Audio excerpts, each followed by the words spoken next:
Magkano? Ang alin ba? Eh, basta magkano?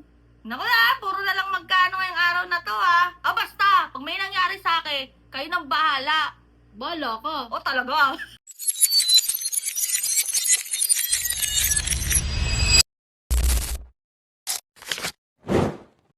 O eto muna mga kabatang helmet, magre-react muna tayo kasi ito yung mga komento talaga na kailangan din nating sagutin. Bira ako sumagot sa Comsec, alam nyo yan, nagla-like lang ako, kaya pumupuso. Pero eto, meron kasi tayong nabasa kanina, ayan no, ayan, basahin natin. Galing yan kay Mr. Oscar Nino. Yun yung gamit niyang pangalan kasi doon sa kanyang YouTube account, 'di ba? Oscar Nino or Oscar Nino? O Oscar Nino, o Oscar Nino, o basta ganyan. Oscar Nino, o 'di ba? Ayan, tsaka Nino. per. Oo nga yan, bayan kung Nino yan, nakakahiya. Pero ito na nga, ang una niyang sinabi, ayan o, gusto naghihintay lang si Lenny. Gusto umani sa pinaghirapan nila Sentry, Senrisa at Senbam, Senleila. Tapos, ang dami niyang tawa. So, sumagot naman tayo dyan, mga kabatang helmet. Ang sinabi natin ay talaga po ba, ganyan ang tingin nyo? Wow naman po, ganyan nakakitid ang utak mo. Haha, kawawang nilalang kama ng Oscar. May tawa din ako. Pero ito kasi yan, mga kabatang helmet. Gaya nga na sinabi niya, gustong umani sa pinaghirapan daw. Una sa lahat, ano ba yung pinaghirapan? Nitong sila, Senbam, si Trillanes, Senrisa, Senleila, ano ba yung pinaghirapan? Yung pinaghirapan ba na pinupunto mo, Mr. Oscar, ay para sa taong bayan? O para sa pansarili lamang?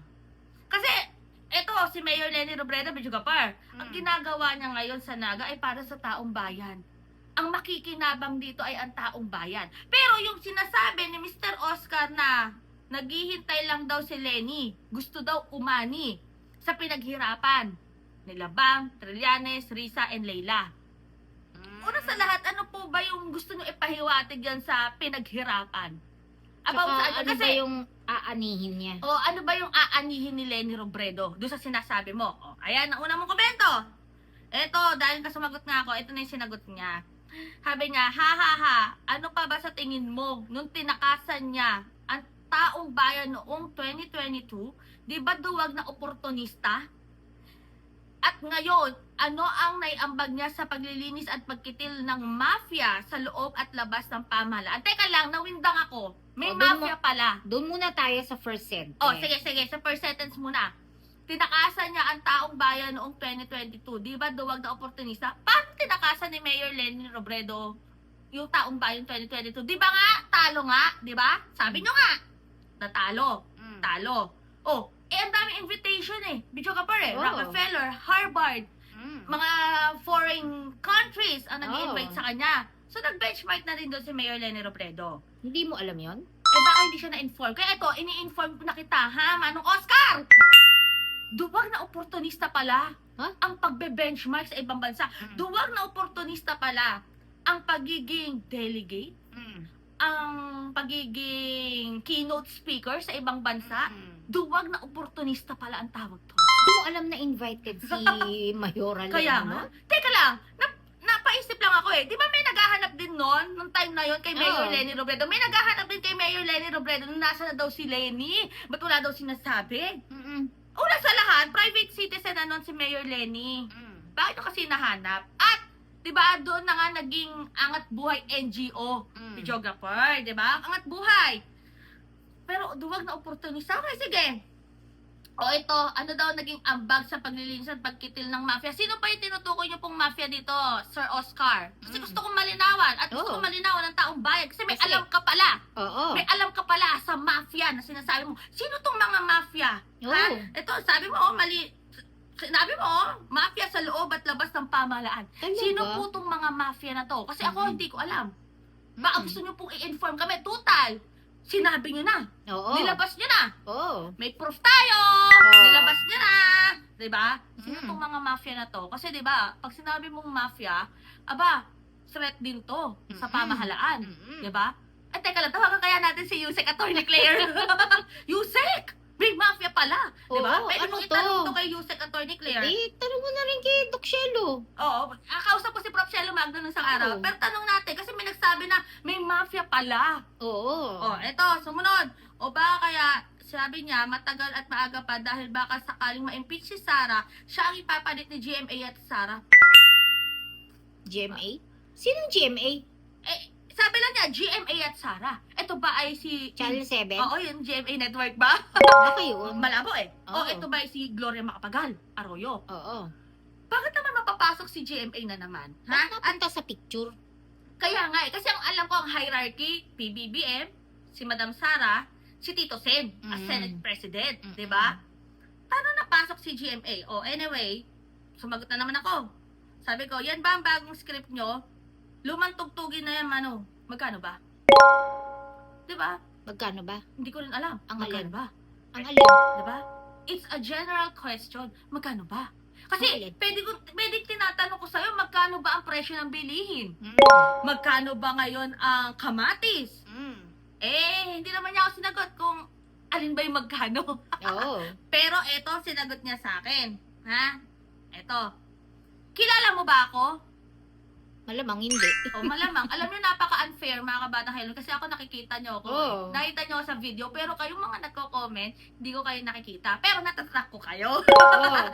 Pero, yun ang napaka-unfair. Di ba unfair? Kasi hindi dami nyo man nyo- lang mailagay mga pagmumukha nyo. Ang dami Pero nyong nilalagay wow. nyo pagmumukha ng mga anak nyo, Ng mga apo nyo, santo, diba? mga Pero, santo, ayan mga na nga. Mel.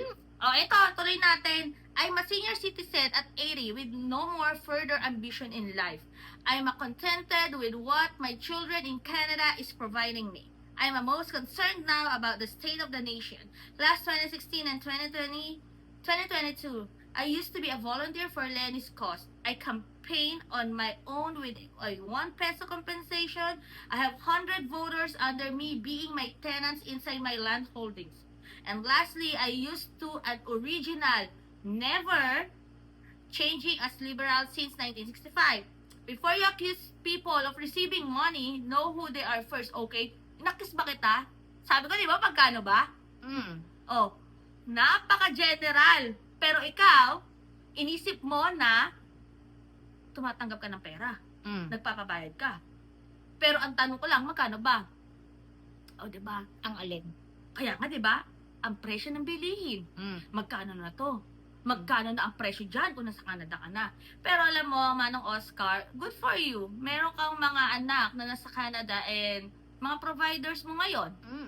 Paano naman ang taong bayan na isang kahig isang tuka? Tapos sasabihan mo na, nakakaloka, Bijogaper ito ha, before you accuse of receiving money, ang tanong ko doon ay magkano ba? May sinabi ba akong nagpapabayad ka ba? Magkano ang binabayad sa'yo? Pero ayan nga, 80 years old na daw siya. So, good for you din, sir. Dahil 80, hindi naman biro makarating na 80. Oo. Kaya dapat din na-enjoy nyo na lang po yung life no, Yes. di ba? At sabi nga niya, nangampanya nga daw siya last 2016 and 2020, volunteer daw siya. Pero ba't hindi mo kilala talaga si Mayor Leni Robredo? Kaya Kung nga. sinuportahan mo siya since 2016, dapat kilala mo kung sino talaga si Leni Robredo. Oo. Kasi hindi ka naman susuporta ng napakababaw lang. Sabi mo nga, diba, nangampanya ka with 1 peso compensation. Dapat kinilala mo mabuti kasi sinuportahan mo. Pero ba't parang ngayon, inaakusahan mo siya na oportunista? Diba? Bakit?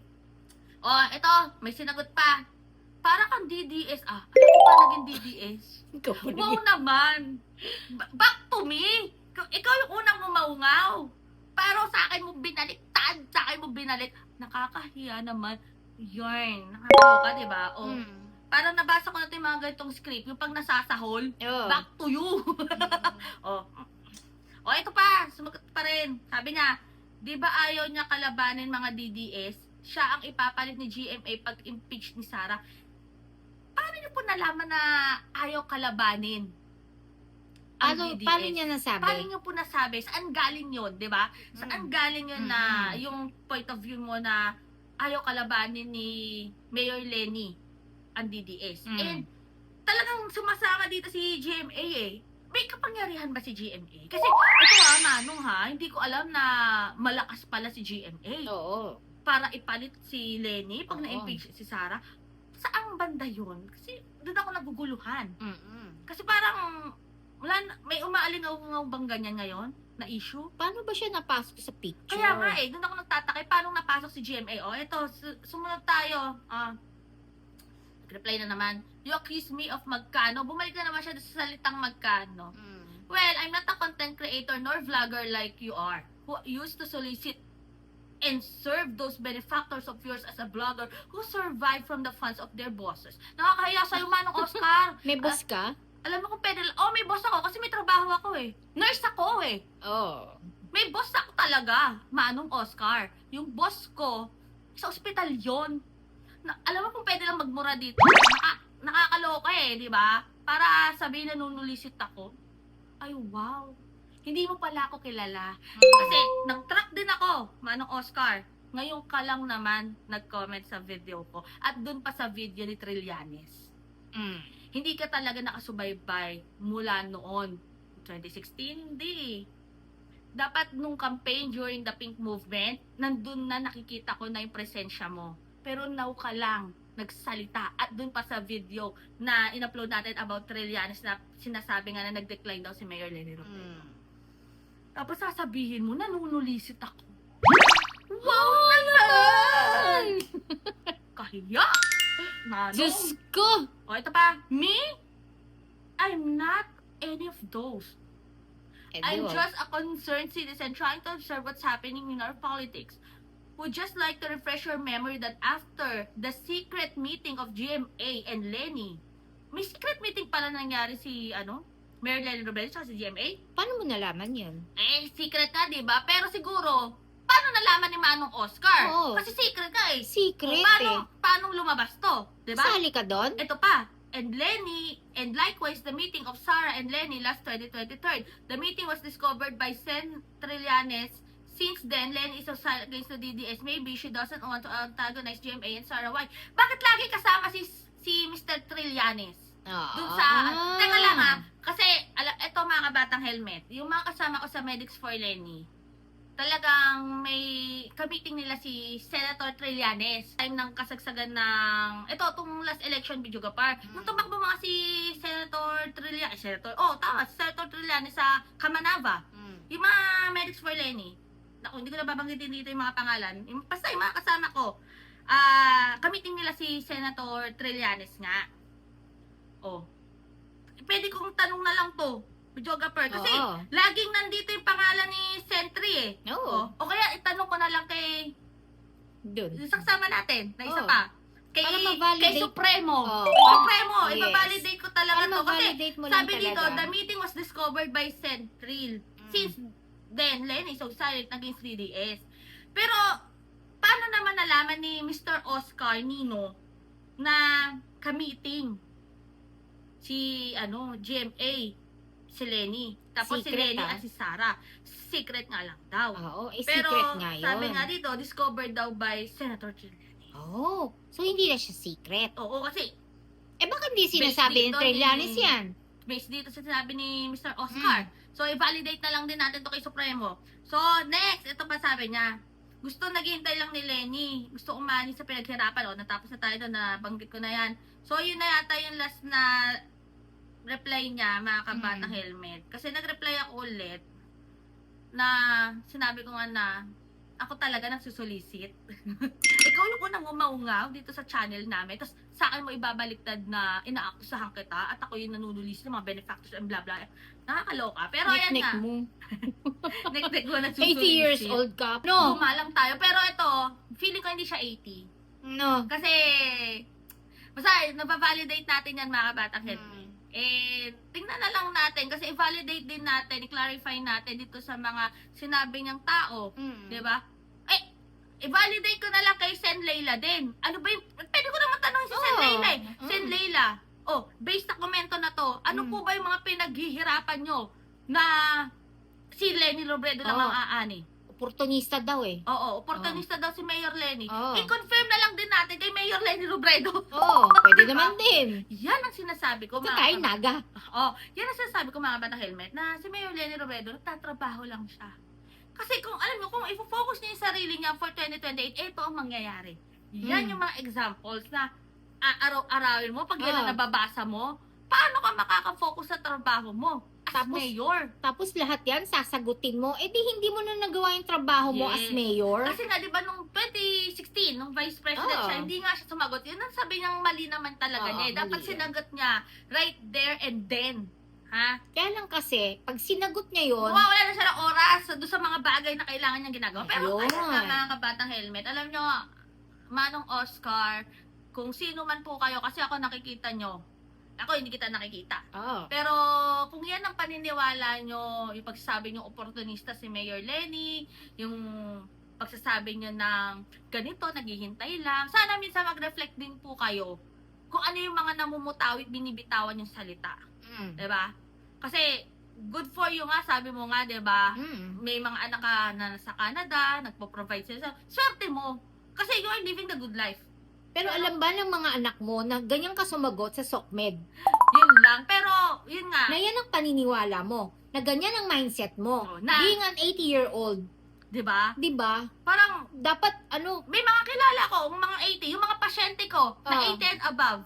Hindi nga sila ganyan yung point of view nila, hindi ganyan. Dahil ang point of view nila, kung meron pa ba silang value sa mundo, kung naaagawa pa ba sila ng kabutihan, pero yung mamutawi yung mga salitang oportunista, naghihintay lang, parang, it's off. Napaka-negative. Ayan, mga batang helmet, comment nyo na lang kung anong masasabi nyo dyan, kung anong reaction nyo dyan, pero naluloka lang ako, lalo na kila Sir Boogie, sila Sir Ashtero, sila Mayman Music, yung mga matatagal na nasa channel natin, nakilala talaga kung sino talaga ako. Ay, teka lang. Tawagan ko na lang kayong tatay ko. Tay, may ganito. Pero ayan nga mga kabatang helmet. Comment nyo ako masasabi dyan. Pero talaga masasabi ko lang talaga, Bisyogapar, think before you post. Kasi sa SOCMED, talagang laban nandyan. Kung ano yung point of view mo, kung ano yung pinaninindigan mo, damhin mo kung ano yung i-reply sa'yo. Kasi hindi mo makokontrol eh. Hindi mo naman kontrolado talaga kung ano yung mababasa mo, ano yung mga ipopost nila. Pero ikaw mismo din, na nag-post, damhin mo lang din kung ano yung ibabato sa'yo. Nag-post ka eh. Diba? Nag-comment ka eh. Nag-comment ka. Eh di sana kung hindi ka nag-comment, wala ka sanang nababasang mga rebat ko. Diba? Tsaka kung gusto mo, magla-live. Mag-live tayo, tapos Akit akit po kayo sa live, magpakita kayo. Kasi di ba sila Sir Boogie, mga nagla-live tayo dati. Pwede naman kami mag-live. Mas maganda kung kasama si Doc Shelo Magno doon sa live. Pakita mo yung video ng secret meeting. Di ba? Para mapatunayan natin na, may secret meeting pala. At saka, may galap shoutout din kay Din Heidi. Mas maganda rin video kapag kung ma-invite natin si Yusek Attorney Claire.